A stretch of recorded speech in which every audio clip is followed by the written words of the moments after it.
Numbers chapter 33.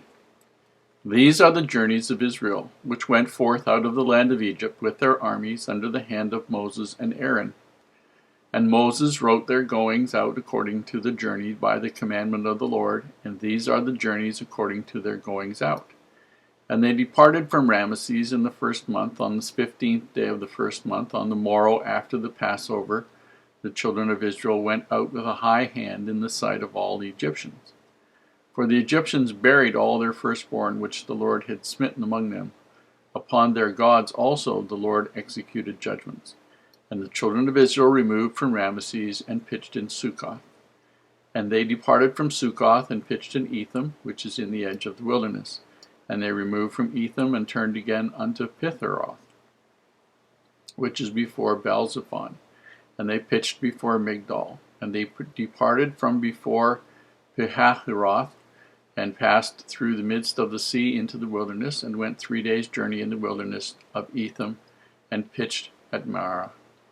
And they removed from Marah, and came unto Elam, and in Elam were 12 fountains of water, and 70 palm trees, and they pitched there.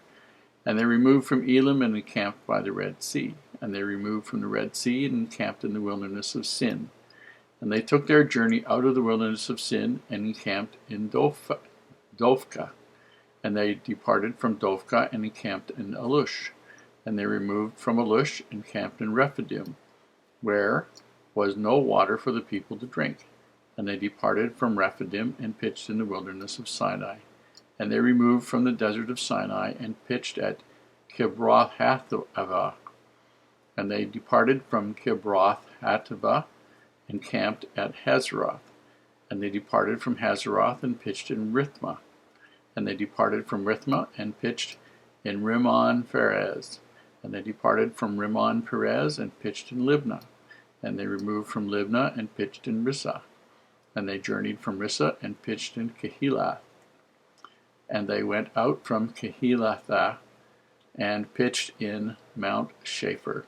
And they removed from Mount Shapher, and encamped at Heradah. And they removed from Heradah, and pitched in Makheloth. And they removed from Makheloth, and encamped at Tahath. And they departed from Tahath, and pitched at Terah. And they removed from Terah, and pitched in Mithkah. And they went from Mithkah, and pitched in Hashmonah. And they departed from Hashmonah, and encamped at Moseroth. And they departed from Moseroth, and pitched in Benejachan. And they removed from Benejachan, and encamped at Hor-Haggidgad.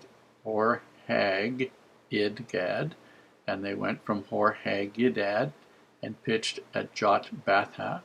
And they removed from Jotbathah, and camped at Ebronah. And they departed from Ebronah, and encamped at Ezion-Geber. And they removed from Ezion-Geber, and pitched in the wilderness of Zin, which is Kadesh. And they removed from Kadesh, and pitched in Mount Hor, in the edge of the land of Edom. And Aaron the priest went up into Mount Hor at the commandment of the Lord, and died there, in the 40th year after the children of Israel were come out of the land of Egypt, in the first day of the 5th month. And Aaron was 123 years old when he died in Mount Hor. And King Arad the Canaanite, which dwelt in the south of the land of Canaan, heard of the coming of the children of Israel. And they departed from Mount Hor, and pitched in Zalmonah. And they departed from Zalmonah, and pitched in Punon. And they departed from Punon, and pitched in Oboth. And they departed from Oboth, and pitched in Ijebarim, on the border of Moab. And they departed from Lim, and pitched in Dibon-Gad. And they removed from Dibon-Gad, and encamped on Ammon Bethaim. And they removed from Ammon Bethaim, and pitched in the mountains of Abarim before Nebo. And they departed from the mountains of Abarim, and pitched in the plains of Moab by Jordan near Jericho. And they pitched by Jordan from Beth Jesimoth even unto Abel Shittim in the plains of Moab. And the Lord spake unto Moses in the plains of Moab by Jordan near Jericho, saying, Speak unto the children of Israel, and say unto them, When ye are passed over Jordan into the land of Canaan, Then ye shall drive out all the inhabitants of the land from before you, and destroy all their pictures, and destroy all their molten images, and quite pluck down all their high places. And ye shall dispossess the inhabitants of the land, and dwell therein. For I have given you the land to possess it. And ye shall divide the land by lot for an inheritance among your families, and to the more ye shall give the more inheritance, and to the fewer ye shall give the less inheritance. Every man's inheritance shall be in the place where his lot falleth. According to the tribes of your fathers ye shall inherit. But if ye will not drive out the inhabitants of the land from before you, then it shall come to pass that those which ye let remain of them shall be pricks. This is one of those chapters that has names that are hard to pronounce. Our tongues don't usually want to work the way they did, and because they're translations. And it's a challenge to get them right. And I usually do okay, but usually not very good. There's a couple of them I stumble on.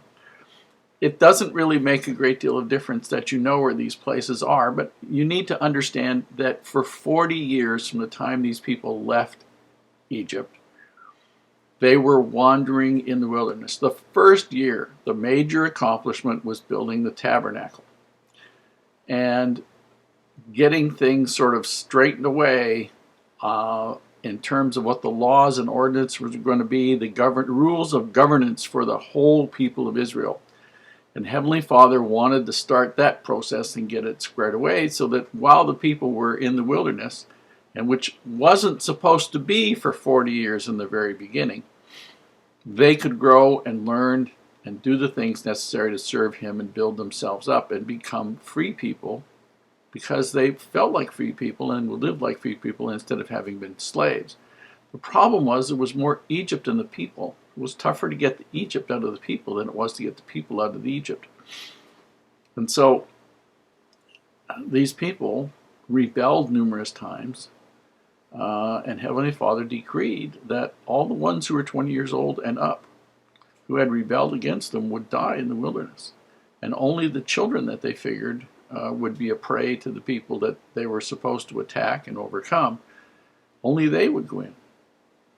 And that's what happened. 38 and a half years of wandering in the wilderness. And the area that they wandered in was primarily the area south of the Dead Sea, down towards, there's a huge valley called the Rift Valley that goes all the way from Israel, all the way down through Africa. But the Dead Sea, down to the Gulf of Aqaba, the Gulf of Aqaba down into the Red Sea, down the Red Sea through Africa, is part of what they call the Great Rift Valley. And huge scar, huge chasm on the face of the earth, and this is the Dead Sea is part of it at 1,300 feet below sea level. And they wandered around south of there and then came up on the east side of it, around Edom, who were people they were related to, but who didn't want them to go through their land, past Moab, and then they're across from Jericho, is where they're wound up. And there's a highway, King's Highway, that goes to the east of Jericho, north and south. And there's a highway over towards the sea on to the west of them, called the Via Maris, the Way of the Sea. And these two highways are the major traffic of all the trade that takes place between all the empires to the east of them and to Egypt, which is the southwest of them. And there's a cross highway that goes between them at Jericho. And they're getting ready to go in at Jericho. And so this is what's happening. Now, Heavenly Father's given them instructions.